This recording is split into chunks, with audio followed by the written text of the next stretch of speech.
குழம்புக்காக நான் வந்து பாவக்காவை வந்து இந்த மாதிரி ஸ்லைஸாக வந்து கட் பண்ணி வச்சுருக்கேன். மசாலா அரைக்கிறதுக்கு தேவையான பொருட்கள் என்னென்னு பார்த்துடலாம்.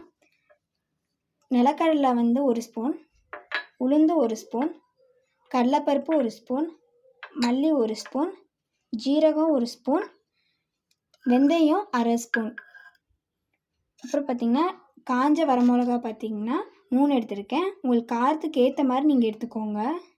இது எல்லாத்தையும் மிதமான சூட்டில் ஒரு டைம் வறுத்து எடுத்துக்கலாம்.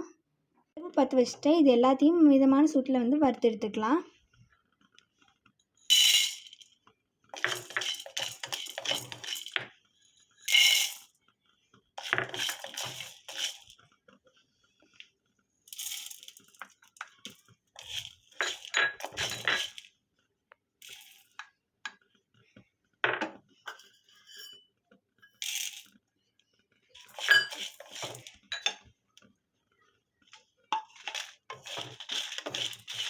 நான் வறுத்துட்டேன். இதை ஆற வச்சிடலாம். இந்த பாவக்காவை 1 ஸ்பூன் எண்ணெய் ஊற்றி வதக்கிக்கலாம்.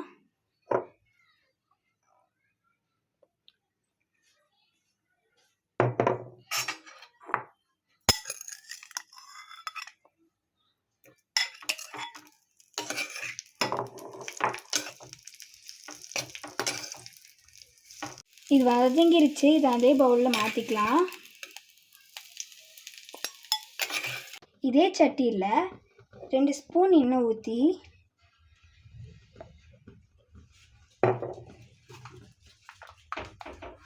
கடுகு, அதுக்கப்புறம் கொஞ்சம் உளுந்து பருப்பு போட்டுக்கலாம். நல்லா வதக்கிக்கலாம்.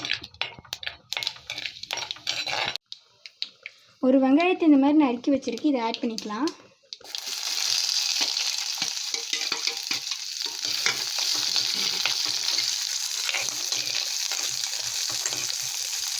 வெங்காயம் வந்து நல்லா வதங்கணும். ப்ரௌன் கலரில் ஆகிற வரைக்கும் நம்ம வந்து இது நல்லா வதக்கிக்கலாம்.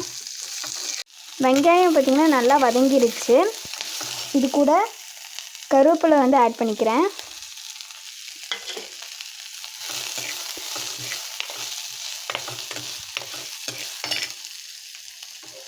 அடுத்து தக்காளி ஆட் பண்ணிக்கலாம்.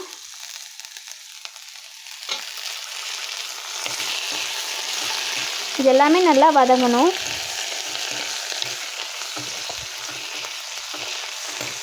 வெங்காயம் தக்காளி நல்லா வதங்கட்டும். அதுக்குள்ளே நம்ம வந்து குழம்புக்கு தேவையான பொடியை வந்து அரைச்சிட்டு வந்துக்கலாம்.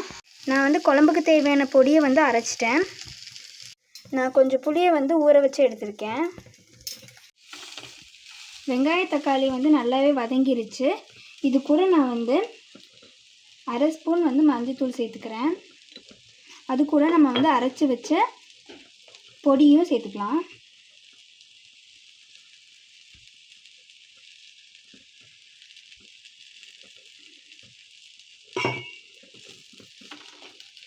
விட்டு நல்லா மிக்ஸ் பண்ணிக்கோங்க. புளி கரைசலை வந்து நான் கரைச்சி வச்சுருக்கேன். இது கூட ஆட் பண்ணிக்கலாம்.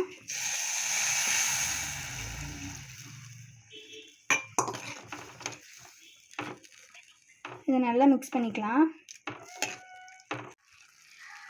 இது கூட கொஞ்சம் தண்ணி ஆட் பண்ணிக்கலாம்.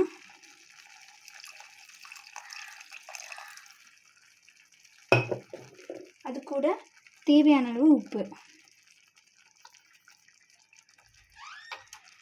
நல்லா மிக்ஸ் பண்ணிக்கலாம்.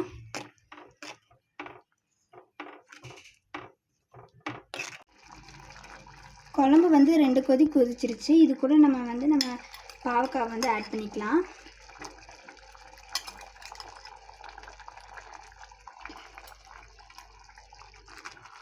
நல்லா மிக்ஸ் பண்ணிக்கோங்க.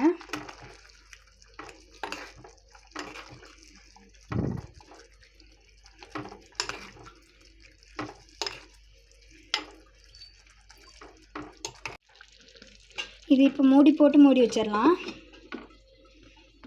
நம்மளோட குழம்பு வந்து ரெடி ஆயிடுச்சு. இதில் கடைசியாக மல்லித்தழை ஆட் பண்ணிவிட்டு அடுப்பை வந்து ஆஃப் பண்ணிடலாம்.